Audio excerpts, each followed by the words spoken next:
Thanks. All right. Okay, here we go. God, my hair itches. Okay.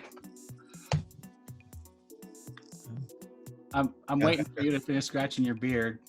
You just scratched your head. What are you talking about? That's like my wild mane today. All right. Ashley, you're fine.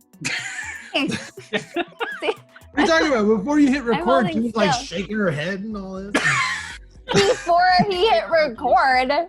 Yeah. All right. Game face.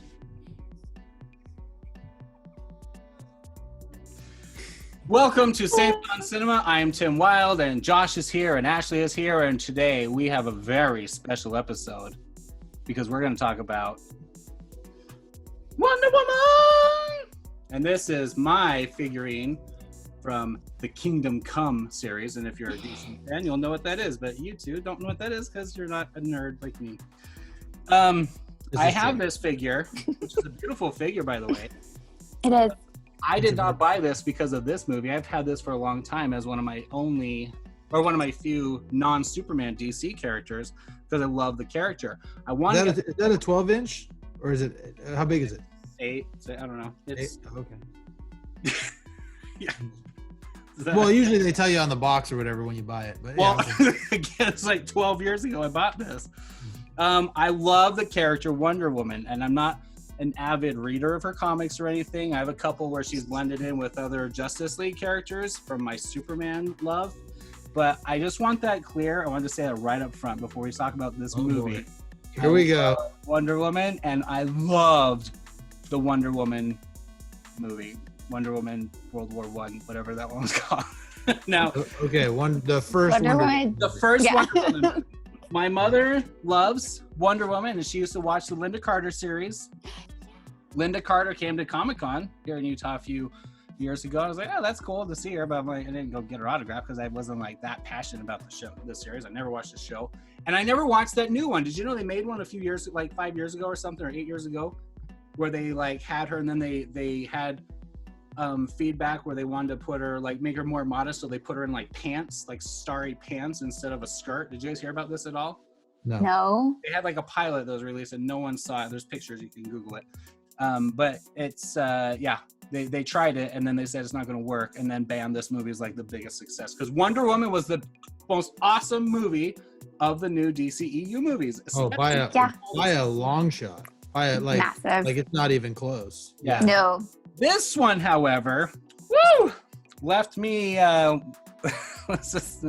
left me wanting more, and I don't mean more of what they gave us. I mean, get that out of the way and give us more good quality because I was dissatisfied. So I got to tell you, when Wonder Woman came out, The first one? and I don't remember the exact order of movies, but I remember being completely underwhelmed thus far with all DC movies. Uh-huh. Yeah. And so the only reason I went to Wonder Woman was because I had two daughters and I wanted them to see a superhero girl movie because there really wasn't one. I mean, Captain Marvel hadn't come out yet. And I was blown away. It's the only DC movie in my mind that stands up to the MCU. Like the rest of them don't. I thought later that like Shazam was fine. It was a fun movie, Passable. and Aquaman I liked, but again, It was okay. those movies I kind of feel like it all kind of came with expectation. Like I didn't have any expectations going in. You had low expectations. Right. So when they came out, I was pleasantly surprised. Same with Wonder Woman. So the original Wonder Woman, when it came out, I was like, so far it's all been crap, but we go to all these, so we'll do it. And so we went, and I had like low expectations, and it blew me away. This one, I came in with high expectations because the first one blew me away. So And well, it's like when Wonder Woman came out, I went and saw it because I liked Wonder Woman. I watched it with my mom when I was younger and everything, like the Linda Carter series. you watched all And of it was just not all of it, but I would watch it with my mom. Like she'd be watching, I'd sit down and watch it with her. And I enjoyed watching it, and so I was excited when it came out. And like I I remember leaving the theater and it was like, oh my gosh, DC finally did it. Like they finally figured it out, you know? And I was like, and so then I was so excited for the other movies because I didn't even see Batman versus Superman, which came out before Wonder Woman, because I was like disappointed with everything that DC had done. So like, and that's where she, you know, like was revealed, you know? And so like, anyway, but like I went back and watched this and I was still disappointed, but I was like, okay, well here on out, you know, Wonder Woman, they like set a new bar. They're going to actually like do good things. And it was just sad. I mean, Aquaman was like, it was okay. Like it wasn't Wonder Woman level at all. After Wonder Woman, after the next DC movie, you're like, screw you for giving me hope. You know? Yeah, for real. I was like, oh, come on. You know, and then Justice League was so bad. Justice like, League was awful. And not even Wonder Woman saved any of it. And definitely Superman didn't save any of it. No. I agree with you. And Wonder Woman, like, put it to a new level. And everything until the last, like, 15 minutes was just like amazing. And I remember I was teaching I taught like Elder Scroll or Sunday School or something. I had to go run all over the city late at night trying to find a Blu-ray or a red box to get a copy of it to show the scene from where she ran through no man's land in class, because it was I wanted that so bad because it was so effective. And we'll mention that in a little bit about the show, but the Justice League was crap. Batman v Superman was only good from the parts that Wonder Woman was in it and a few scenes with Batman, most of which had Wonder Woman. She was the one bright spot in Batman vs. Yes. Yeah. And then they gave us a great movie, and then they gave us this thing. So we're going to get into spoilers in a minute. Okay, let me just say, this is Tim being irrational. Okay, I don't, it was not bad. It was not a bad movie. It was, I enjoyed it. It was fun. It does not stand up to the original. No, it doesn't. At all. But it's a good movie. For DC standards, second best DC movie. What? Second best DC movie. Better than Aquaman, better than Shazam. Like, still, I think it's about level with Shazam. I thought about Shazam a lot during this movie, honestly. I think Shazam needs to be set aside. It's hard to compare it to Shazam because Shazam is so like Ant-Man-ish. You know what I mean? Yeah, I don't think Shazam should be compared to any of these. It's just different. Shazam. Well, okay, so let's just give our non-spoiler our thoughts about it. So just overall, I don't know. We'll start with you, Josh. What did you like about it? Or are there things you didn't like about it without spoilers, obviously? Yeah. So without spoiling it, I mean, everybody knows that Steve, I don't remember his last name, but Rogers. Steve Rogers. Chris Pine. It's not Steve Rogers. It's not Steve Rogers. That's Captain America. I'm sorry. Yeah. Sorry. Come on, Tim. I don't know his last name, but Chris Pine's character, I really liked the way that they brought him back. And the reason I liked the way he brought him back was because I really am concerned with comic book death, because they always can somehow find a way to bring people back. And they did it in a way that it's like a one-off. They can't just bring anybody back. This is one of the reasons why everyone hates that trope, because of what happened in this movie. It was so, it was not well done. Sorry, go ahead. I thought it was really well done. I thought it was well done specifically because I liked the idea. I liked that they, without getting into the spoilers and the meat of it, people who haven't seen the movie yet, which I don't know why you haven't, but because it's on HBO Max. I mean, anyway, I like that it's not something that opens up like Return of Anybody Who's Dead.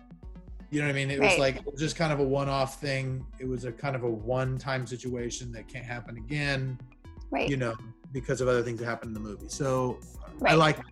I obviously loved Gal Gadot. She's nobody else in the world could play Wonder Woman. No. She's perfect for it, and she's great. This was such a different role for Kristen Wiig, and I thought she did such a good job. Like, when I saw she was gonna do it, I was like, I am not buying that comedy girl from SNL as a villain. And like, she really pulled it off. Yeah. She did. So that was good. And I thought I can't remember his name, the character, the oil guy. Pedro Pascal. What's his name? Pedro Pascal. Yeah. He's the Mandalorian. You should I was gonna say he's the actor who does the Mandalorian. Fantastic. So he did a very good job of being like the snake oil salesman, I thought. Like he played that part really, really well. Yeah. He was good in Game of Thrones too, by the way. I just throw that in there. So I thought that the characters that they brought in, I found them all intriguing. I found them all interesting. And I found I did like the way that they all had kind of their own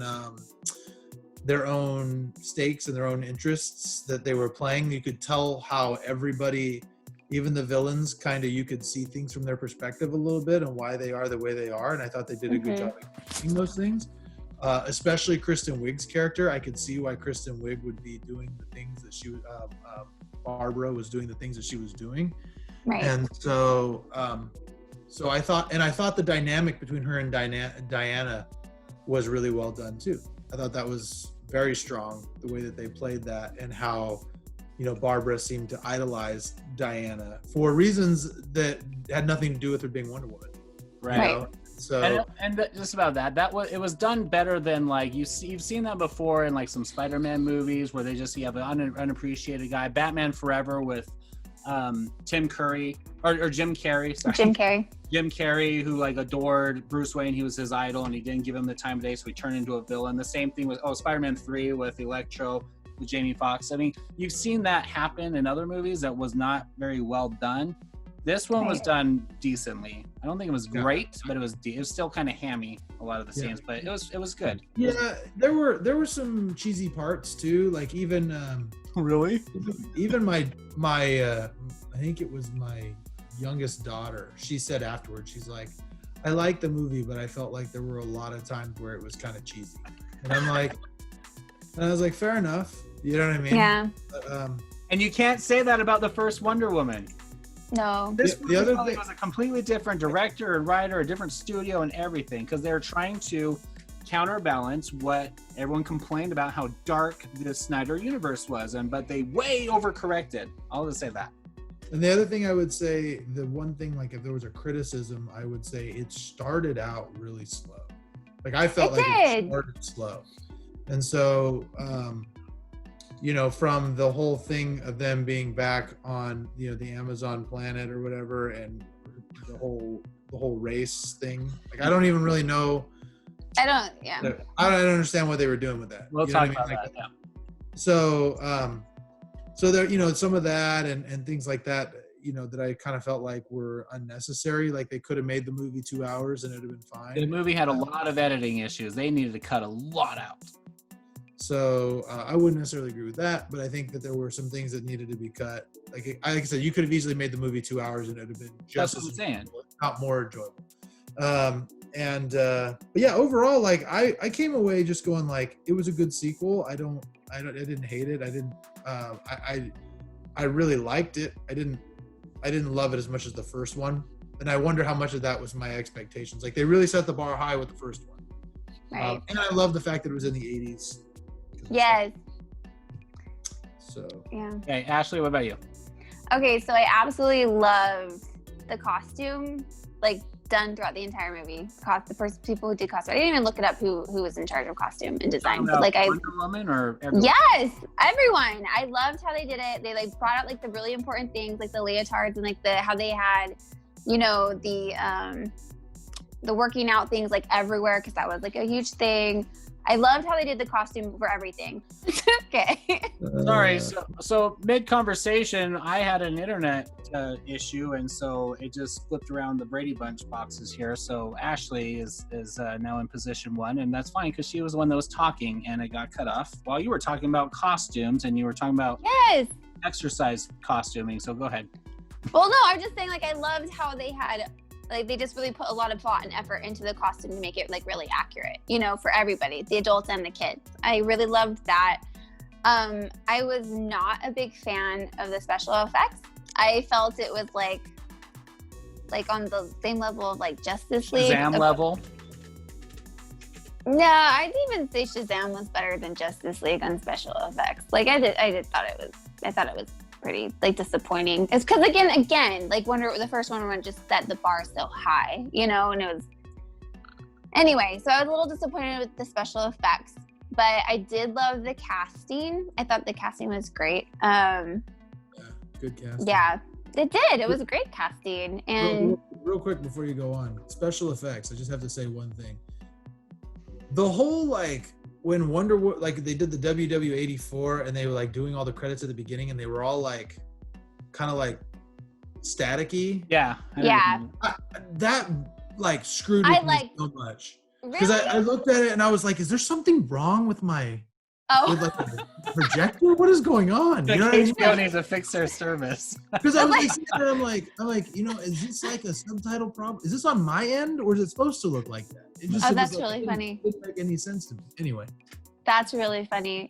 No, I actually didn't mind that special effect. I'm talking about like when she was like running, you were just like, I know okay. exactly what you're talking about. Yeah, like the special effects just were not good. And like it's kind of the same thing. It was like I got where they were kind of coming from. Like they had to throw in the race so she could have the lesson of truth, but they could have done that in a different way. Like I don't understand the whole point of the race. You know, it's like okay. 20 minutes to explain that. Yeah.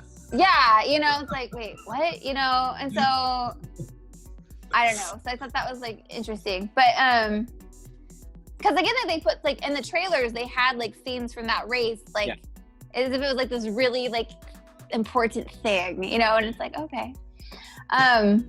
It's like, okay. Anyway, but yeah, like so yeah, without any spoilers, I'll just kind of like end it there. That's but right yeah, in no, the beginning, it's in the trailer. You're fine. Go ahead. Yeah. Oh, yeah. Anyway, but yeah, I liked it. You know, it's not one I'm rushing to like watch again. Where like literally the first Wonder Woman, I went and saw it in theater multiple times, and like I watched it a ton once I got it on Blu-ray and like all the things. Like it was a lot of fun. Like cool. So I don't know. I think this is one that I would watch again. Yeah. I mean, I would watch it again. I'm saying I'm not like, okay, I'm going to go watch it again like now. You know what I mean? Yeah. It's no Velocipaster, that's for sure. Well, I'll just say I agree with you, Josh, and a lot of it needed to be chopped down. And I'm not saying things weren't important. I'm just saying that a lot of things were dragged out. This movie easily could have been 20 minutes. Actually, I agree that the what I felt like I was watching a Quidditch match in Harry Potter, which was really dumb. That opening sequence with the race thing, I checked it, you know, when I rewatched certain parts. It's 11 minutes to go through that nonsense just to establish this garbage about truth. Not garbage, but you know, it's hammered in too hard in the beginning, and it really doesn't come up for a really long time in the movie. Now, you said it's boring. That's because the middle hour and a half, there's no Wonder Woman. I'm just going to say that. I leaned over to the person I was watching with. I said, do you remember when this movie was a Wonder Woman movie? Because there's nothing in it for like the middle like hour at least. And it was like the emotional hits they were trying to get that everyone on Facebook that liked the movie is like bragging about. I didn't feel like any of that was successful. I don't think it was executed very well at all. I liked how they brought him back, because again, like it. Yeah, we'll talk about that. None of that worked for me. In the spoiler portion of this, but like, I think it hit emotional. I felt there were emotional aspects of this movie that really hit home for me. Multiple of them. Yeah. I felt that was the thing is I did feel very invested in all the characters. All of them. Like I felt like, you know, I could understand where everybody was coming from. There were times where I was pulling for Barbara. There were times where I was actually pulling for Pedro and pulling for his kid, you know, pulling for Diana and Steve. I mean, they really did. I think the story was really good. I think it just got, like you said, they dragged certain things out that they probably didn't have to drag out. And Maxwell Lord. Maxwell That's Lord. right. That's right. Which is funny that he's named Max because Kristen Wiig's character reminded me of Selena Kyle from Batman Returns, and so he plays Max just like Max from Batman Returns. That's interesting. Yeah. Anyway, go ahead. I made that comment too. Because like I when I was watching it, I was like, wow, they have her stumbling on heels like Michelle Pfeiffer did, you know, and oh look, she dropped papers like Michelle Pfeiffer did, you know. I was just like, can't they, Yeah, I mean, I liked her. There are a lot of similarities between the two, but I think there's also that informed both of their decisions to become the villains that they were. Well, right? I didn't feel like it was executed very well. That hit me home. Like I said, I was racing around trying to find the first Wonder Woman to show in my class because I was so I was passionate, I was moved and in tears in my class talking about certain scenes. This one, not so much. But we'll just give our recommendations. I felt it was too long. I thought the CGI was horrible. The fight sequences that you see in the trailer, you see glimpses of them. The fights at the end are too dark. You can't tell what's going on. The fights in the beginning are too goofy and cartoony to be like enjoyable. And then nothing happens in the middle. It doesn't have to be all about action. It can be about drama. I didn't feel like any of the drama. I agree with you, Josh. I did kind of feel some emotional tugs with each of the characters and motivations behind them, but it didn't like come full circle and really connect. And we'll talk about why in spoilers. So one thing, I mean, I don't know if this is it's frozen again. No, it's not. Oh, okay. Hi, Josh. We're all here. Okay. I froze, I guess. Yeah. It's called a super of thought because you're about to say something in its defense and you're wrong. This is a little, maybe a little bit. I don't think it's a big spoiler, but like I thought that the invisible plane was so cool. Like the way that they did the invisible plane. That's a spoiler. No, it's not. No one knew it was a invisible plane, and I'm cutting that out. Shocker. Or I'll move it. I'll put this in the last 20 seconds. Spoiler alert! Wonder Woman has a lasso of truth. We didn't know she was gonna see it. I didn't know that was coming. It was exciting, their reveal. Because with that, I was like, oh, they're bringing it. And it was exciting. I thought that was so well, cool. I just didn't think. So we'll just go do recommendations and we'll move into spoilers. So as far as recommendations, normally we do celestial means go see in the theater. Terrestrial, middle, means go to or wait till it comes out on Blu-ray and buy it. And then Telestial means wait for it to come out on streaming, which is ironic because right now the Telestial and the Celestial are together. So the question is just going to be, would this be worth you guys going to see in the theater had there not been a pandemic going on? Because I was able to, and I did see it in the theater. And I will say first, I don't think it was worth seeing in the theater because there's nothing of action to happen in the middle of it that makes it worth going to the theater. And I didn't think the music contributed nothing to this movie. So there was nothing to experience in the theater. This is a terrestrial movie to me. What do you guys think? So I'm just so desperate to see movies in theater again. Buy it on Blu-ray. I would go see like theater. Maybe we're cushy here in the promised land of Utah. Zion, I can go to any crappy movie and watch Jurassic Park. Like, let's go see a showing of fried green tomatoes at this point. Yeah. No. So do you think it's a theater experience worth moving for everyone to watch? I do. Yeah, I would say, because again, it's just, yes. Okay, fine. When I go to the theater, look, I go to the theater all the time. I mean, yeah. You know, my threshold for theaters is probably a lot less than most. I tend to enjoy the theater experience and all of the all of the comic book movies, the big budget films, I go to, and I personally am just really bummed, even though like I do have a really good home theater, so it wasn't like watching it on my TV.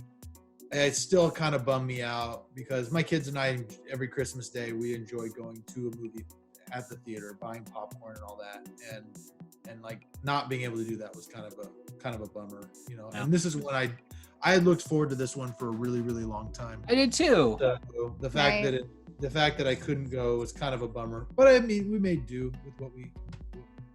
Well, there you have it. Then that's the. I'm not going to overrule anyone.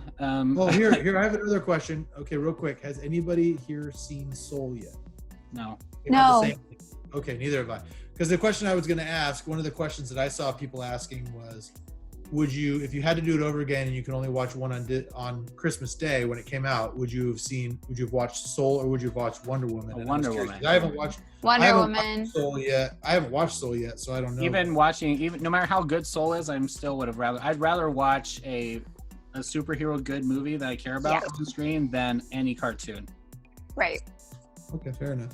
Again, I'm excited to see Soul, but it's just I wouldn't want to give up the opportunity to see Wonder My Woman. kids ended up watching it while I was out at my parents' house, and they all raved about it. They all said it was great. I've heard it was great. All right, so now that our Soul review is over, that we haven't even seen the movie. Wonder Bro, Woman that one is a celestial. You should go to the theater to see Soul. Go see Soul in the theater. Oh, you can't. Anyway, so the Saints on Cinema, I guess the official stance would be celestial rating, and we're gonna say I'm gonna pull it down to the lowest degree of the celestial kingdom. If you can see it in the theater, go watch it. Yeah. I will say this, it is nice having it on HBO. I like going to the theater to watch it for the review and then going back and being able to watch certain scenes that I wanted to, but I have no interest in going back and rewatching this for a while. So anyway, that's our spoiler-free review. Now, for spoilers, I do have a gripe list, but I just want to go through just slowly. If anyone cares about my list, great. But we talked about this scene. I'm sorry. I am probably going to dominate the conversation with my complaints, and you guys can defend it all you want. But I just want to read. I typed this out because this was so annoying to me. The opening sequence, like I said, it feels like a Quidditch match. The problem with that is that the opening sequence is like most of what happens in that is not in the arena. Why are people there spectating that event? Like I was watching a commentary where people watching episode 1 and they commented and they observed that the pod race would be the most boring thing to see live because all you're seeing is flashes of things going by really quickly and you're not actually there. It's not like NASCAR where you can kind of see the whole ring, you know? Most of what happens in this is outside the arena. It was you're just watching flags drop slowly. It's so dumb. But the beginning and the end is in the arena. Like that's they go what and makes throw it a exciting. spear at the end, and the beginning they go through some jungle gym hoops. It's like but Tim, people go to the freaking Tour de France and just like stand on the places. Okay, but I'm just like it's not exciting, and for the audience, especially when we don't know what the challenges are, what the goal is. Like we're not. How can we root for her, be excited that she's ahead and stuff when we're trying to figure out as she goes? Oh, like when she saw the hoop, we're like, oh, she's got to shoot a spear in there. Somebody's no, she hits and that's one spark, which was one flag. I'm like, okay. It felt like I was watching a Harry Potter event. I felt like it was Goblet of Fire challenges where everyone's gathered there, even though the dragon fight happened somewhere else in Hogwarts, or they're watching the lake from above the water, but everything happens underneath the water. I'm like, why are these people here observing this? Whatever, it's just weird. But they go through that 11 minutes to get to this. Go ahead. I wish they had her competing in that race as like her older self, like before she left, opposed to a child. Teenager. If it was a teenager. Or a teenager. Yeah. Yeah. But it's just why like, was she? But like it didn't make sense. Like because again, like in the original Wonder Woman, like her mom made it so adamant, like, no, you're not training. No, you're not doing anything. You know what I mean? It's like, wait, you're a kid and your mom is like proud of you. It's like, and the point of what feels like you're going back. She is a champion. She was like the best of them. Right. Okay. And so like I think that she'd have had her be her like older self. I just want to break this down real quick. I agree with you. I think her being a younger teenager would have been really good, not a little kid. Because you're like, why is she? I didn't think there was anything necessarily wrong with why the spectators were there, and I thought the whole scene was fine generally. I just wish it would have actually like had a point, gone somewhere. Yeah, like that was. Let me read this. This is what happens at the end. We know what happens. This is spoilers, but she gets to the end, and then she's about to throw a spear to win the thing. She's about to throw her spear to beat everyone else. She's ahead of the adults, and they come in. She says, "You took the short path. You cheated, Diana. That is the truth. And that is the only truth. And truth is all there is." What? Why? They're like hammering truth into the audience. She says, "I would have won if you hadn't." She said, "But you didn't." Well, yeah, because you stopped her. No, but she was cheating. Yeah, the point was you wouldn't, even if you won, you wouldn't have really won because you cheated. Right. Okay. Yeah. She said, but that's not what she says. You cannot be the winner because you're not ready. She was in the front the whole time. Just because she fell off her horse, but that's was not fine. true. But it's She not being wasn't true to ready herself. About truth. She says, says, you cannot be a winner because you're not ready, and there's no shame in that. Only in knowing the truth in your heart and not accepting it. What truth was there to learn in her heart? That she failed, that she lost because she was cut off? Is it not good for a hero to be like adventurous or creative and think outside the box? That's how every other movie tells a story about an event like this, and they defeat it. In fact, this obstacle course, when they first charge into the jungle gym, some climb up, some climb through because they're finding their own path to get through it. All she did was go down a convenient slide that happened to be right where she biffed it, that went right down into where her horse was going to be. But the point But was, she missed the ring. Yeah, that was the point, right? She was supposed to hit all the rings. That's why the ribbon thing everybody else's was going down and hers wasn't, Right. even though she was in the front. So she But did. that's she not the missed same as ring being that she not was- ready. It Yeah, is. it- Ready. she's not ready because she was willing to cheat to win. Okay, well that's the whole thing. That doesn't have anything to do with truth. Well, maybe Tim, you don't have morals, but I'm I just don't. telling you. I'm just like, everyone should cheat. Well, let me finish. She says, no true hero is born from lies. Excuse me, correct me if I'm wrong, but wasn't the first movie all about how all of the people had this little shrine of a sword that was supposed to be the magic weapon that was going to defeat evil, but it turned out that the sword was all a fraud, that the real weapon was Diana, and she just had to discover that for herself. No true hero is born from lies. She is the greatest hero of the world, born, created from this entire scheme by all these people of the gods as a complete deception. That's a hero born from lies. Tell me how that works. No hero is born from lies, she's told. Thought so. There you go. What? Then she says, what do you mean? No. What? Can you defend that? Her entire origin story in the first movie was She all based wasn't- on a lie. It wasn't a lie. It was some information that it was information she was not yet able to fully handle. You can't just put something like drop a giant bomb on someone like that and expect them to like be fine with it. You have to like be able to like come up to that kind of thing yourself. Then don't tell her about a weapon at all. Why put a fake sword in there to be like It the wasn't a magic fake weapon? sword. It was a fake sword. The weapon was her, not the sword. The That's what she sword is a discovered later. symbol. Symbols are important. Oh, quit. Even Yeah, for but people. Deception. Like Santa No. Claus. Any communication with the intent to deceive is a lie. That's the truth. That's true. You're a lie, So Tim. we're all Anyway, lying. the entire first You're movie is all about lying and her understanding and uncovering that lie, which is like how she had to discover her true powers, like being heroic. She was being heroic in the No Man's Land scene, bringing me to tears. And then as it went through the story, everything she was learning through this adventure, all about her being the real weapon and discovering her true powers in that horrible fight scene at the end of the first one. But all that was based off of the lie that they were telling her from as a kid, that the weapon was Okay, nothing. what's your next gripe? Yeah, because you have nothing. She isn't being lied to. That's my whole point. And at the end, then her mom comes, right, and says, your time will come, Diana. Again, this is like 10 minutes in the movie. Your time will come, Diana, when you're ready. Look at the golden warrior, Anastasia, or Asteria. But she did not become a hero out of haste. She did it through true acts of bravery, just like Wonder Woman will later, like diligence and patience and the courage to face the truth. One day it will become all of what you dream, or you'll become all of what you dream of and more. And everything will be different. And the world is not yet ready for you or for all that you will do. Okay, this is That such line. long dialogue for like 2 minutes, hammering in truth, and her destiny, truth, her destiny. That's like 8 or 10 times that they mention truth in those like 2 paragraphs. That's too much. That's It's the- just, it's bad script writing. That's bad script writing. Go ahead, Ashley. Thank you. That's the line that makes it perfect, that why she should have been older and not a child in that. I agree. It's like, yeah, but like again, the message there is important. Yes. Yeah, I but agree. not executed very well. I agree that No. the message is, that's my point, is it was all execution. That was the failure of this movie for me. It was like you're drilling this into my head. We just started the movie, and like I'm not getting emotionally invested. I'm just getting annoyed with how you're telling me this information. Which is why I said that I feel like they could have come up with those same through like giving her those same lessons through another way than like this race thing. Like the race didn't make very much sense. Right. Like in No Man's Land, where she discovers she's bulletproof, and she's like, wow. And she didn't go into that battlefield knowing she was bulletproof. She thought she was going to die and just go in with her skill that she, like you said, she hadn't learned from a very early age.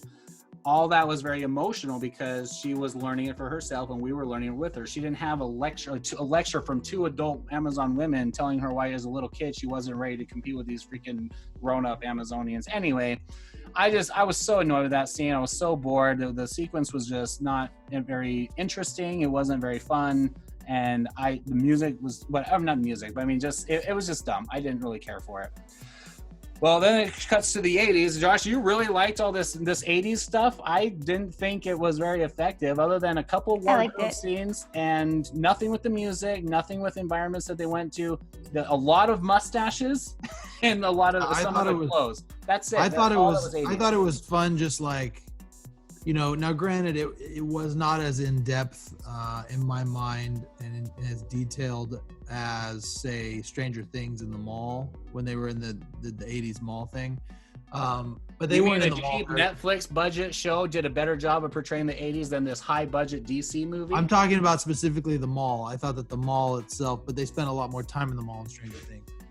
The things that they did show, I thought they did a great job. I thought it was really funny, the whole scene with Steve trying on all the different 80s. Yes. And the fanny pack.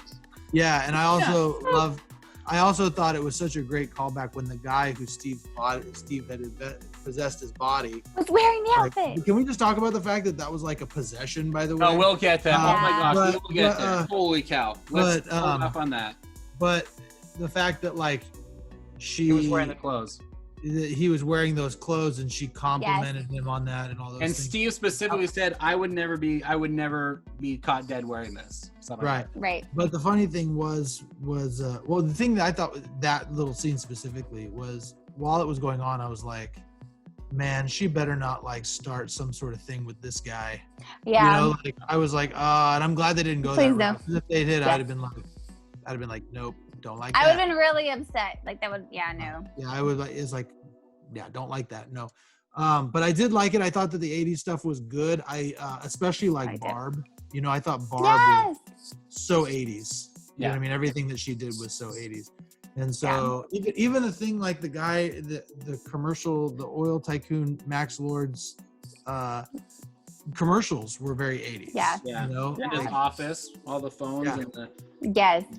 Yeah. So he did. That was another thing I really liked about the movie. While we're talking about things, to counterbalance Tim's negativity, I liked the wish concept, and what I mean by that is the idea that yes, this thing will give you a wish, but there's a trick to it, and so it would take. And they didn't explain that at the beginning.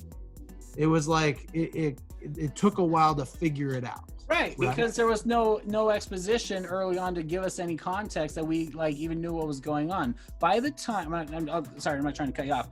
By the time that you did, but okay. I know, but I'm saying by the time Steve showed up, right, we had no idea it was granting wishes or what was really happening because yes, you did. We didn't even see her make a wish. It was just like subtle. But you knew. She thought to herself, "Wind you knew what she in. was wishing for."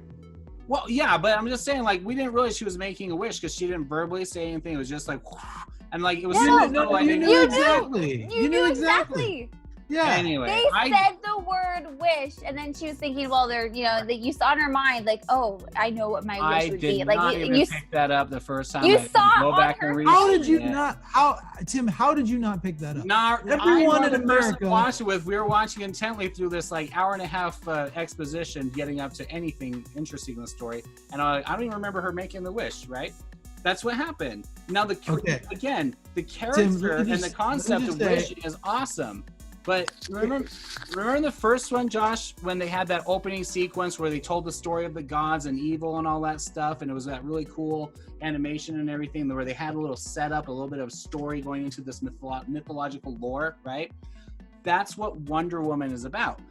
They needed something like that, or a conversation from Mother or whatever, something to hint at this god and this concept early instead of us figuring it out completely blindly without trying to follow through. Go ahead. Sorry. I actually liked that, and the reason I liked it, I liked it because you're figuring everything out at the same time as the characters. They're blind by this whole. They don't even think it's a real thing at first. We did that all of a sudden too.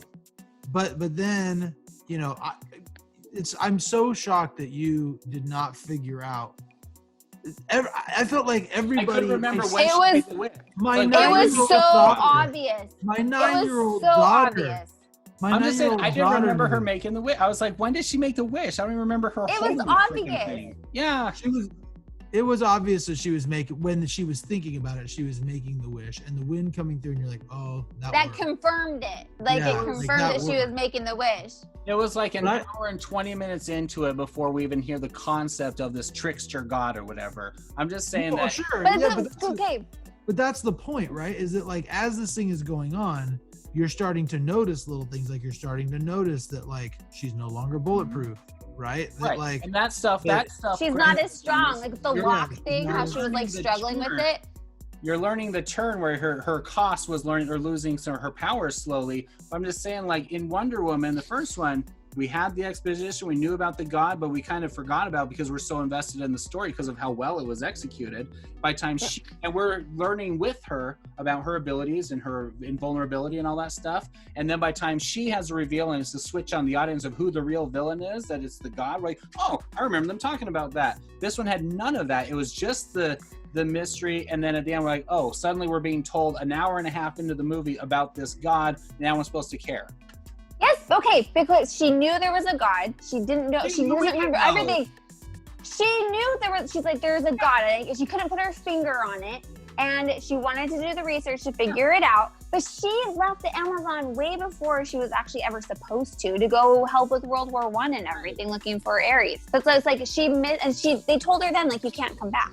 You know, like, so she's missing out on a lot of information that she could have had, which she probably would have learned about all the different gods, like the Mayan gods and everything like that, if she had stayed, but she didn't. And so she had to figure it out like a normal human being. And this also gave Barbara an opportunity to step up and like prove herself that she was like, okay, like Diana's my friend. Like it helped build in their relationship that they're working together. Like Diana got pissed because Barbara gave away the stone in the first place, which was a stupid move. All of that. And that's storytelling. What I'm saying is that we would have had a bigger impact when she discovers the language of the gods on the base of the thing.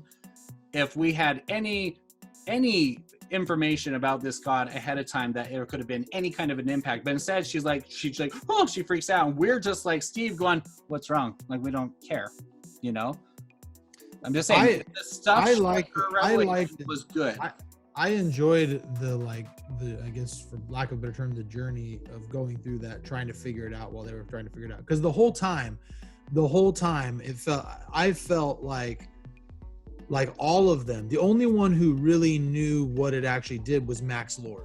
And I don't know how he figured it out. But I mean, that was the one thing, I guess, is how did he even know? But there's holes, yeah. Yeah, but I mean, as far as like, you know, Diana and Barbara with this thing, trying to figure out how it works and where it comes from and how this whole thing is going on, like that, there'd be more that was part of the context. That's all I'm saying. All that stuff, you guys talking about the journey and the storytelling, I agree with all that. I'm just saying there was no setup for the impact and the reveal of this god at the end. But if there was a setup, there wasn't even really a reveal of the god. It was just like, oh yeah, it was this god created it. But in the first one, there was setup for the god and a reveal. They did it really well. It was well executed. Yeah, but the thing is the reveal was an actual having to fight a god. Like this god, you didn't fight the god. You just... Sure you did. You felt... So the only thing... What I felt was missing was like when she read the god language on the inside of that ring, it said like, I can't remember the line, but like it said something about how the ring like held it. You know what I mean? So it felt like, to me, when she read that line, that the ring is what like bound it, and so that she needed to somehow get that ring back on Max to be able to pull it out of him or whatever. Like that's the one thing that I was confused about. Like the whatever that line was on the inside of it. Something about like holding or whatever. You talk about how gods have the ability to put empowerment into objects and how it can be very, very dangerous, but she didn't know which god it was. And it'd be nice if we had any context of which god it would be too. And then she had to go figure it out and research it in Egypt or whatever. And by the time they figured out with Kristen Wiig there, and then that's where you see the turn with her, and that's fine. Again, but you're revealing it to Diana with a little more context, but the impact means nothing to us because we knew nothing about this god. That's all. We didn't have to know anything about the god. All right, so while we're talking about gripes, the one big gripe I had was at the end of the movie. Are we really to believe that every single person who made a wish decided to renounce the wish? Everybody?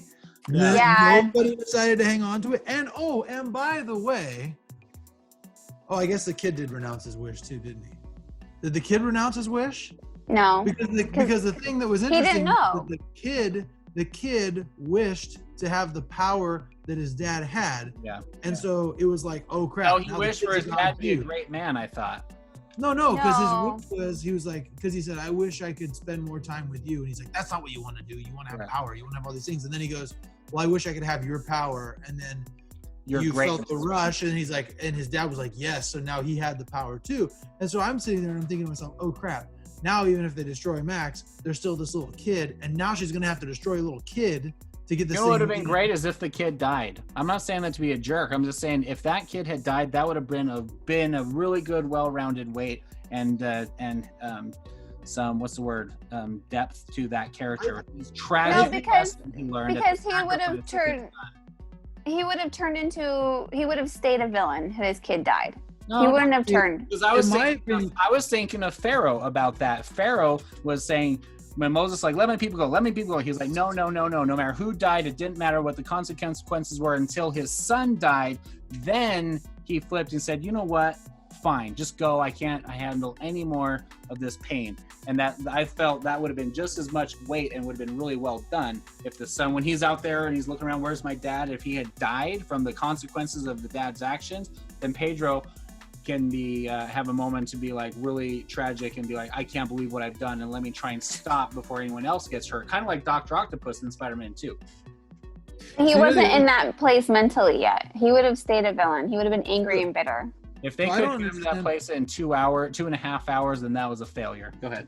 So you know what I don't understand is that why couldn't it have just been that Diana, Barbara, and Max Lord renounced their wishes, and that was it? Because if Max Lord renounces his wish, then all of the wishes he granted are gone.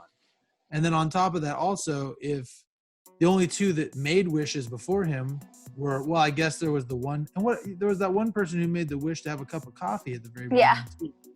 Like, what did he lose? You know, I don't know. It just. So that was the one crux. Is like everyone renounced their wish. There wasn't one selfish person there. They were so motivated by her speech about truth, even though this concept about give and take wasn't really about truth. It was about sacrifice. But go ahead. I didn't think the truth lesson paid off at. Okay. Well, my whole thing, like, I feel like, because again, once he renounced his wish, everyone's became mute anyway. That, like you said, you know. So I felt that they were just trying, you know, like we're in this like hard time, like right now with like COVID and people not seeing each other, and like hard times. People like have all these like really bad mentalities and that. I feel that they only had to put that in there. Theaters, yeah. It's awful, Tim. Anyway, so I feel that they just put that in there just to show that there are still good people in the world, even though they didn't necessarily technically have to renounce it, since his renouncing was doing everything. But they put a lot of emphasis on that. Because the thing is, like, I don't feel that everyone did, but like everything got taken back anyway. I feel like they had to show that some people did, so you could, like, you know, have a warm feeling for a minute. It felt like I felt it was like badly done, but I'm just saying, I think that's why I think they did it. I don't like how they did it, but I think that's why they did. I thought that all of the interaction between the father and son, the insecurities of the father, and I thought it was really well done seeing all of the stuff from when Max Lord was a kid at the very end. You got to see why that was important, motivated, and all of those things. It made you really kind of feel for him at the same time, and why he was the way that he was. I did like that. And so that whole thing, like between him and his son, really hit home at the end. Like I felt it was kind of cheesy, you know, at the end, the whole father-son thing. But I thought it was really well done. I also thought I got all the feels when Diana was letting go of Steve. Like that was really good. And you know, I thought that the thing that was so interesting in that was that I think they could have hammered home a little bit more. That I felt like Diana kind of felt like, yeah, he was here, but it really wasn't him. Can we talk about that? Let's talk about that. So she goes to the Galleria, and I liked, by the way, first of all, that dress she was wearing, where it was just split leg, but like all modesty up top and everywhere, is just beautiful, very elegant. You're talking about the white one? Yeah, the white dress. Yeah. I love every single outfit they put Wonder Woman in outside of the costume. I like the costume too, even though this one was really baggy. Sorry, Ashley. Anyway, she goes in, and what I liked about that is I felt like as an audience member, I was at that gallery too, because if she walked past me and I said hi to her, she would have said no thank you and kept walking just like she did all the other people. So I felt like I could experience that firsthand, because she would be very gracious and just move right on and brush you off. And I liked how she did that to like 10 guys. It was awesome. But she goes in, and then Steve shows up as a different dude, and she turns around and instantly goes up and hugs him and kisses him. And no, not instantly. It's pretty close. They go up. It was not instant. Okay, she hesitates for just a moment, but she goes up. She yelled at him. No. Before he said the line, she did. She didn't yell at him after the line. Right, because she figured out who he was. Then she immediately went up to him. She wasn't like, hang on, this is weird. You don't have the right body. I have a lot of questions. She was like, Steve, it's you. Give me a break. It wasn't believable. She hugs him and holds him, starts stroking back with his hair or whatever. And then instantly they're walking on Capitol Mall up and down, and she's like stroking his body and everything while she's listening to him talk about a futon. Like, that's your first question. It's hilarious. Okay, we're starting to fish out of water stuff, but like that's your natural conversation about what happened. Like, this is the one man that she's lost her only love, and she's never loved again over all these like 50 years or whatever, and he's back as a different guy, and she doesn't have questions or hesitation. I didn't buy that, because do you remember Face Off? Did you see Face Off, Josh? No. Did you, Ashley? Please. I saw on TV. That's fine. There's a scene where when Nicolas Cage is John Travolta is in Nicolas Cage's body. He finds his wife, and he tells her that you've been living with someone else the last couple weeks or whatever, and she's freaked out. She's scared of him, and he says, go test his blood or whatever. And when the scene where she comes back later after he's had a chance to draw his blood and run the test, she knows that he's telling the truth, that this is her husband in a different face and body and stuff. He goes to hug her, but she's like hesitant and delaying because there's something not right and not natural about it. Instinctively, she definitely wasn't walking around stroking his body like, oh, you're just some guy. And you're right, Josh. She possessed him. Did no one acknowledge this whole movie that he took over some other dude's life who has parents and may have a kid somewhere, has a job he was neglecting, he had a sloppy apartment, but like he's still some guy, and you just like obliterated his identity. No one addressed that the entire movie. So yeah, I know I agree with all of that. But that's the return of Steve Rogers. Like that was so poor. Not Steve Rogers. Sorry, Steve. World War I pilot. There you go. Steve Pine.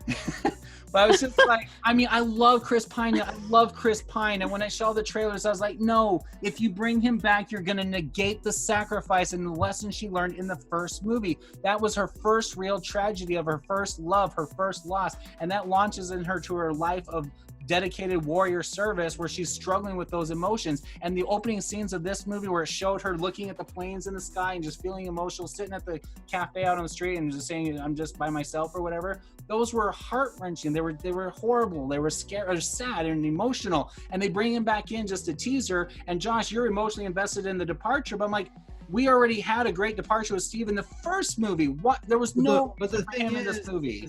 The point was, though, in the second movie, in this movie specifically, that it was a wish. It was a wish that she got, and she had to let go of him again. And then on top of that, also, she recognized it's not really him, and that she had to let go of him. Like I came out of this. Pointed out. I came. It was. Yes, it was. She talked about it when she was trying to convince Max Lord to renounce his not name. really you. What? when he said like it's you, but it's not really you. She never stepped up at that. No, she was talking to like Max Lord or Barbara. I can't remember which one, but she was telling him, she was like, yeah, I had to renounce my wish because it wasn't really him. It wasn't true. He was gone. He was gone. He's always been gone, and he's been. Once she made the decision to get her powers back to conquer evil, then she made the sacrifice. But the whole time she ignored that she like was just ignoring that some guy was like dead because of her wish. She wasn't, because that's all she could see. So here's my little terrible. thing. Here's no. Like just hear me out for a second. I'm not saying I like what they did here, but it makes sense to me because I could put pieces together. So she's already like a godly figure, right? This wish is based on a god who, yes, is evil. So she already doesn't have things. Once she acknowledge what was happening, it makes sense that she has that ability to like just see what it was like associated with her wish. Or it's a cheap way to put Chris Pine in the movie because that sells tickets and everyone liked him in the first one, and it's a sloppy way to bring someone back from the dead, just like Josh was talking about comic book deaths. It was dumb and unnecessary. I thought it was totally necessary. I thought it was absolutely totally necessary. That would be her one wish. If she had a wish, that then would bring be him the back don't bring him back as taking over someone's body and possession. That just made it creepy and weird. Again, it's execution. If you're gonna bring him back, have him come back. Like in, I was gonna say that Christmas movie that I love so much about Magical Christmas. But anyway, that was done awesomely. Anyway. If only this movie was as good as One Magic Christmas. Yeah, right.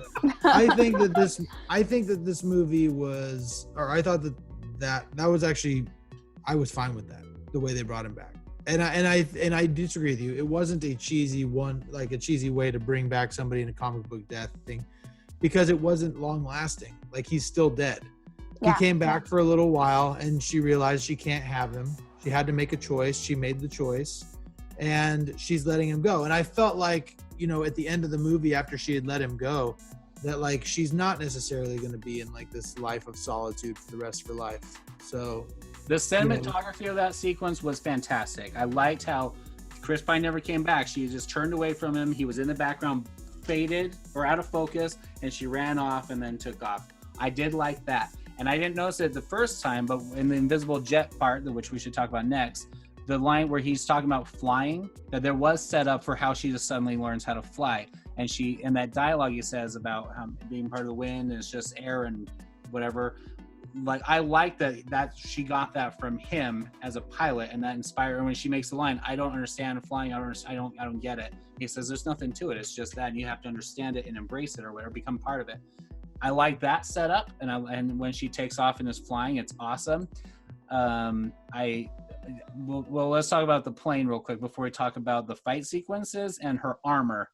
Is the last thing I have to say. But what'd you think about the plane? You guys liked it? I thought it was so excited. Yes, I was so excited they brought it in. I was like, oh, they're doing it, because that was a thing. That was a big deal. Her invisible plane. It was really well done.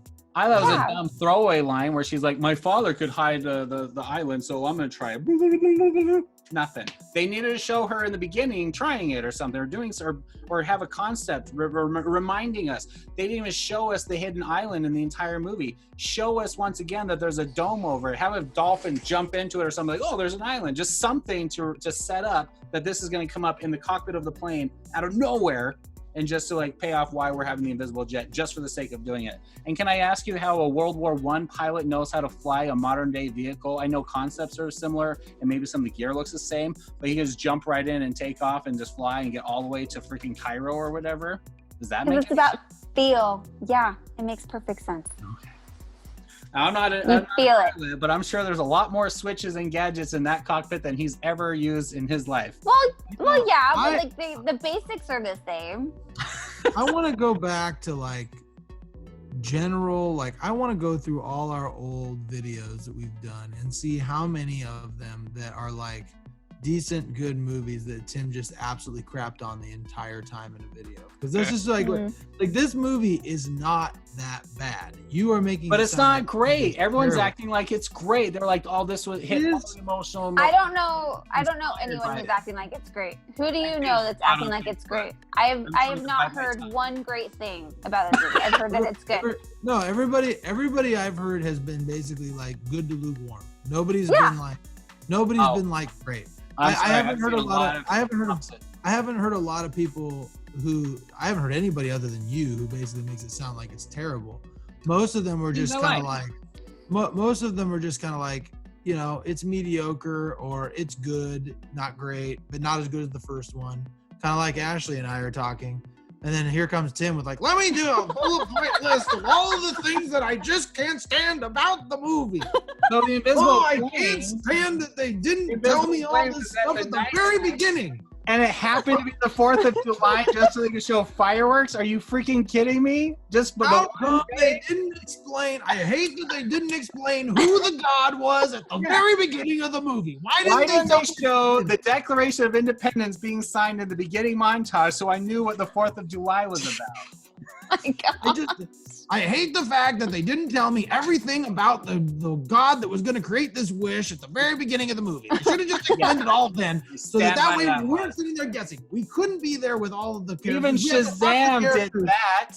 We have to have all the characters not know what's going on, but I want to know what's going on because I have to be the smartest person in the room at all times. So the opening fight scene was goofy and colorful but ridiculous, where she throws her tiara to take out the cameras, even though there's like 300 people in the cafe watching her. And halfway through the fight, with all this panic and commotion, it shows people in the background still coming out from their shopping. They're suddenly curious about what's happening out there. She grabs the little girl. A lot of kids being saved in this, just really oddly, by the way, throughout this movie. But she grabs that one little girl and throws her behind her into the stuffed animals, where she's still behind her in the trajectories of the bullets coming at her.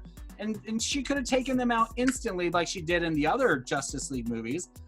Or in Justice League. The sequence in Justice League where she took out the terrorist with the bomb in the beginning was better than everything that happened in this movie, action sequence-wise. I'll just say that.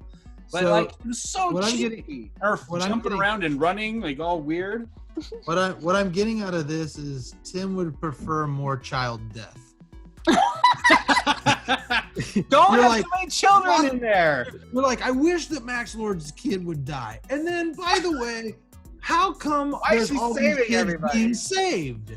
I don't understand it. Why can't all these kids just die? Why is she sitting there in front of 300 people where she just had this big elaborate sequence where she could have taken these 5 petty thieves out instantly. She took out terrorists faster in Justice League than this one, including getting rid of a bomb.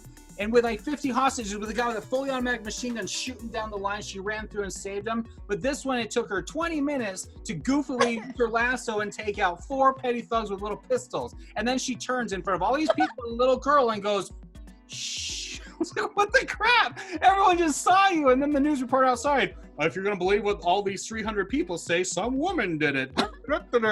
It was so dumb, and that was their attempt. But here's the thing, make though. You have to recognize action sequence because you have to recognize. So I thought that same thing too. But you have to recognize, though, this was done back in the '80s. There were no cell phones. There was no social media. There was none of that stuff going on. So it would be very easy for her to hide from these things. Yeah. She'd have to say, you just said it, and take off. That little girl. What about all these other people? I love the little girl. The little girl's her little wink, was like so cute. I'm so glad she saved 3 other kids already. She she took care of the one and dropped it in the middle of that springy horse in the beginning. Like she's already saved like 3 kids, but that one she had to say, "Be quiet, because I'm gonna be a superhero quietly, a vigilante. Can't let CNN know what I'm doing." And CNN wasn't around. It was 1984. And on top of that, also, I'm just really excited to see the Tim Wild cut where all these kids die. So I just wouldn't have had them in there. Maybe one kid being saved is fine, but in the way she did it was corny. Why were there 3 big stuff lined up for her to fly right in? It was anyway. So less kid safety, more kid death. Thank you. Correct. This was the 80s. This was the age of kidnapping. And so for all those people watching, So I was watching home a bullet point list for Tim. One of his gripes is too much, not enough child death. Yeah. That is. So then the next action sequence, which was an hour and a half later, is where she's running on the trucks, taking out the caravan. I had a hard time following who was where, why Steve Rogers Pine was even helping. Like she should have just backed off. She turned and caught the bullet that was with the whip. That was like the one cool thing. She got shot, and the second she got caught, I cared. Just for a second, I was like, oh, that's interesting. Ooh, that was really intriguing, because she's never felt that before. And I just watched Superman 2. Same thing happens. Where he sees his own blood, he's like shocked by it. Anyway, all that stuff happens. She takes out the caravan. I'm sorry, Wonder Woman from the other movies could have taken out that caravan in like 20 seconds once again.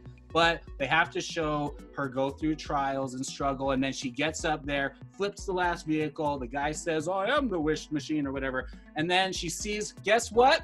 2 little kids playing ball in the road. So she flies out there with her magic lasso and swoops right in and captures them going like 90 miles an hour. And she loses her grip and tumbles and rolls. They have no injuries whatsoever. They get up and just walk away and start playing ball again. Again, more kids. Okay, that scene was weird. I mean, it was like you saw far enough in advance that there was cars coming, and it's like the kids would have known. It's written place like they're precautious. This isn't like right. Kick the ball in the street. Anyway, so you're upset that the comic book movie wasn't more realistic? In this universe, yes, because the first one was a little dark, but it was still good. They can balance it out and have lightheartedness and levity, make it interesting with good story and good drama. And again, the music did not contribute anything in this movie. Every other one, anything. I can't think of. Yeah, no, I'll agree with you. I'll agree with you. Yeah, the music wasn't good. I didn't see. There was nothing remarkable of the music at all. Okay. Yeah. Nope. Especially considering that we're in the 80s, there's so much good soundtrack music. Right? I'm so surprised there really wasn't anything. Like the 80s, music and clothing in the 80s are so different than any other era. And they really I wonder if that was just like a money thing, or it couldn't have been. They were lazy, dude. It's gotta be laziness. Bumblebee, that came out a couple years ago, took place in the 80s, and that one screamed tastefully. Oh, yeah. Stuff. It was so well done. Even Marvel Girl, whatever it's called, Captain Marvel, had a really good way of presenting the 90s, and it was tastefully done as part of the atmosphere until they sang No Doubt's I'm Just a Girl in the space action sequence. That was a little too much, but everything else was really well done. This one, I felt nothing. A few mustaches, some bell bottoms, some sweat, those leggings on the sweats, and then him looking at the trash can, which was hilarious. When he thought the trash can was an art piece, that was really good. But everything else, I was just like, I don't feel like I'm in the 80s, and I lived in the 80s, and I didn't feel nostalgic at all. And by the way, missed opportunity. They go through all that goofy stuff and the break dancing and everything, and then as soon as she takes him to the Air and Space Museum, nothing. They don't spend any time in there to show his reaction or concept that they've been to the moon and stuff like that. He's just like, whoa, and then cut right to the next part. That's a good point. Yeah, they spent an hour or 2.5 hours with these characters, and they didn't stop to highlight that moment. That's where he would have been excited. And that's, now that you think about it, like now that I really think about it, the 80s component of the movie was I feel like it was almost a little bit wasted, because there wasn't a lot they did with that. Usually when you set something in the 80s like that, there's a lot of components to that like, that you play with. The fact that like, you have 80s technology you got to work with, or you have the 80s music, 80s that, and it feels like almost like Stranger Things, and not just like the 80s part. It just seemed like it was used to make fun of Steve dressing weird, and like, for one scene that was and like there were whole portions of the movie where like I didn't even really it could have been I didn't even think about it being in the 80s. Yeah. Except for I think the whole thing about the Russian nuclear thing with the Ronald Reagan wannabe president. Yeah, like, that president was like, come on, it wasn't even a real president. Go ahead, Ashley. No, I'm just saying, like, so I feel that they had to put it in the 80s just to know like, where they were on like, you know, technology, like research and everything like that. They had to give the research like more oomph, like the microfiche and all that kind of, like having to travel, all that kind of stuff. But and then I'm saying. But then on top of that, like it you know, they had to make sure there wasn't cell phones, so when like her mall thing, they could do the little, you know, the thing that you were so annoyed by. And they didn't like take what they could have taken and like really ran with it with the 80s. But that's why I said the costume was awesome. Like how they had it embraced, like you look around and everyone was definitely dressed as 80s. But yeah, they could have done better with the music. They could have done better with a lot of things since it wasn't 80s. Like like they could have done a lot. That's all I'm saying. They could have. I'm just saying, like the costume was amazing. And to credit a Transformers movie over Wonder Woman is just a sad day in my book. But anyway, I say the end fight scene with Cheetah was completely in the dark, so you couldn't even see what was really going on to hide their crappy CGI. Which again, this movie has been postponed for like a year now. Like there's plenty of time they could have put together better editing and put together better CGI or written another score on top of this movie. They've had a lot of time to work on this, and I thought nothing looked really great, even especially the Cheetah fight. And why did she turn? Can you tell me why she took back her wish? She would have been more pissed. I don't think she did. Than ever. She didn't have her makeup and stuff was fine. No. So I feel, because remember how Max said that he was feeling generous, and so technically she got 2 wishes. I don't feel like, I feel when he renounced his, it took away her, you know, second wish, but I don't feel like she actually took away her first one. So she's still has a vendetta. That's the word. Yeah, because when you saw her, because that's the thing, there's a lot of plot holes. Like in the end, you're like, what the heck happened to Barbara? You know what I mean? But like when it showed her no longer being the feline humanoid thing, you know, she still had the dark, you know, makeup that she did before she turned. Like, so she was still like, you know, it wasn't like her cleansed self. She wasn't back to her normal look. But in the montage of everyone turning away their when they were repenting of their wishes or whatever, it showed her as part of that looking up or whatever during Diane's amazing. She didn't say. But she didn't renounce. I renounce my wish. But it didn't show anyone renouncing it. I guess it did. You're right. It showed lots of people doing it. All right. Can I just say how dumb it is that she knew 2 people in the city. One was the bum, the black guy, and the other one was the guy that tried to like rape her or take her home on a date or something. And then they had the scene in the park. That was in the park. And then all of a sudden when she walks out of the lab or whatever, and now that she's like Cheetah, she walks out and she happens to run into that same guy, beats him up, and her black buddy friend walks up. In New York, this is New York. It wasn't New York, it was Washington, D.C. It's D.C., but like there's those 2 guys happen to be right there on scene in both completely different locations, and they happen to be there. It wasn't different locations. It was all around the Smithsonian. Okay. Yeah, the Smithsonian's huge. I know it's huge, but it's all relatively the same. Are you saying that when you go to a place, you only ever go to one spot? Like, no, you mean she was going for a walk down the park in the first part without Diana, and this time she was right outside her office door, and she's never seen it. This guy's like just hanging out there. It was just too lazy writing. It was dumb. Anyway, I would say that somebody who's walking home would probably take the same route every time. It would probably the first time she wasn't walking home; she was walking back from her date with Diana. She spent the day with Diana cafe and then went home. She's going home. The first time she was going back to her office, Diana told her to go home, and then she went back to the office anyway. You guys can justify anything. All right, last thing. Well, you have an irrational hatred of everything. You're like, I hate that so much. I didn't hear about it. It's ridiculous. They didn't do enough with the 80s. She has this armor just hanging out in her apartment, right? Just for no reason. And by the way, when she picks up Steve at the Galleria or whatever, why did she go back to Steve's apartment instead of going back to her apartment? That was whatever. Anyway, so she's sitting there and she talks about the armor. And then finally it shows a flashback of some goddess history. And it shows the what's her name? Anastasia or whatever, fighting off people, protecting herself in the golden armor. But we don't even get to see armor, nor do we see who's wearing the armor for a reveal in the post-credit scene. But it's like, why are you showing the audience this fight sequence with the armor if we can't even see the armor in the flashback? There was no point for that flashback. That was just so stupid. Show us the armor doing something awesome and keep hiding the identity. That's fine.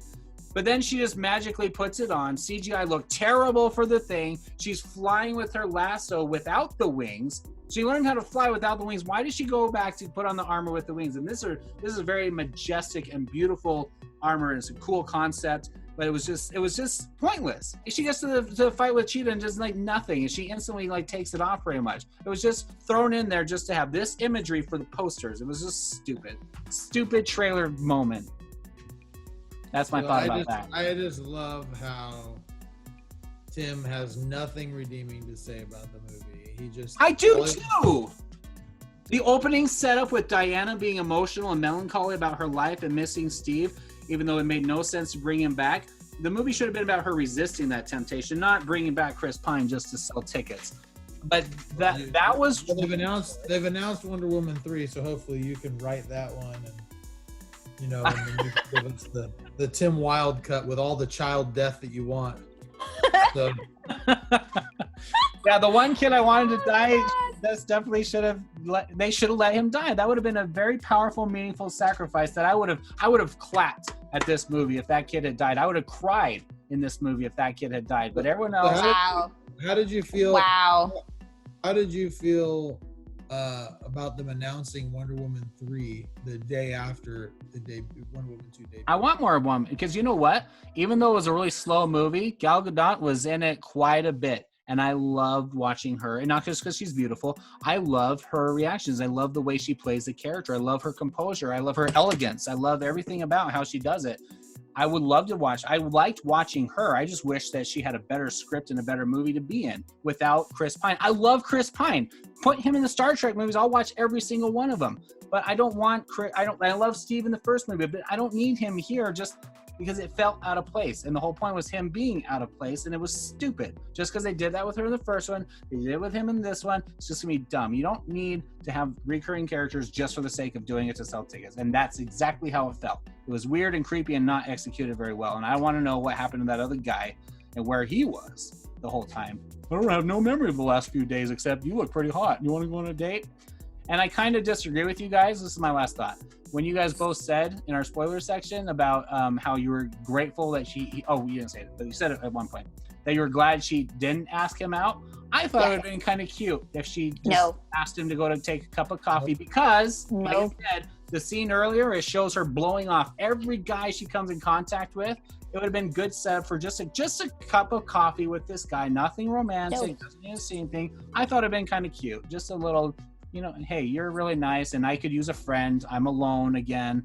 I feel there's some connection with you and I have had sex with you for the last 2 days. So, hey, you want to get a cup of coffee instead of, his body that was hoarded out? Just saying. Against his will. Where are all the rape people complaining about this movie? Because his essence wasn't. His spirit was in a different body. Whatever. Anyway. All right. Well, I think that this is another example of Tim's irrational hatred of good things. Let's say if you want to watch a good fight with a superhero in the White House, watch either Superman 2 or X-Men 2, the beginning of that. Incredible sequences. This one gave me nothing. I think it was good, by the way. I think you're being too hard on Wonder Woman. I thought it was fine. I think you're right. There were some plot holes. There were some things in there that could have been done better. There was some pacing issues, but generally, I felt like when the movie ended, I was like, that was a good movie. It was a good, entertaining movie that I'm glad I spent my time watching. And I would say also, though, in defense of like the criticisms of it, by the end of the movie, I was like, okay, I'm ready for this movie to be over. I was not. It was not one where I was hoping that it would keep going. Like I said, I leaned over. I said, "Remember when this was a Wonder Woman movie and not like the Journals of Diana Prince?" Well, I am looking forward to Wonder Woman 3. Me too. 7 years from now. Okay, did you love Ashley? I want to ask how did you, because you were a Linda Carter fan, how did you feel about when you saw her? Did you get when she turned around? I was like, I was all excited. It was exciting. I loved seeing her. It was super cute. I thought it was cool. Yeah, I thought it was cool. Yeah. So, all right. Well, there's our spoiler review / lecture / counsel or argument, whatever. If you already saw it, glad you saw it. I'm glad you watched us talk about it. And I'm sorry if you were emotionally attached and I just crapped all over those things that brought you the feel goods, but sorry, it just wasn't executed very well. And I say that as a Wonder Woman fan, as a Chris Pine fan, as a Kristen Wiig fan, as a Pedro Pascal fan, as a Wonder Woman movie, and as a good filmmaking fan, which this one was not, but all those rest of the things were awesome. For those of you who've been with us for the last couple of years, understand that Tim has been crapping up 20 years of my life. So, yeah. Anyway, final thoughts? Anyone else have anything to say? So Cobra Kai's coming out. Cobra Kai's coming out. I'm excited to see more Wonder Woman. I really am, because she is awesome. I'm really glad that both DC and Marvel have female superheroes that my girls can watch. And I think that Wonder Woman is more entertaining than Captain Marvel thus far. Oh my gosh, for sure. And so... Because she has a personality and has chemistry with other characters. Agreed. Yeah. So in fact, I think some of the female characters in Black Panther were even better than Captain Marvel. That's sad. But anyhow, not that I didn't like Captain Marvel, I just think it was a step below. That's all. Yeah. But I agree with you, and I'm glad there are female women characters for me to watch. That's not creepy at all, Tim. I'm telling you what. I stare at this figure all the time.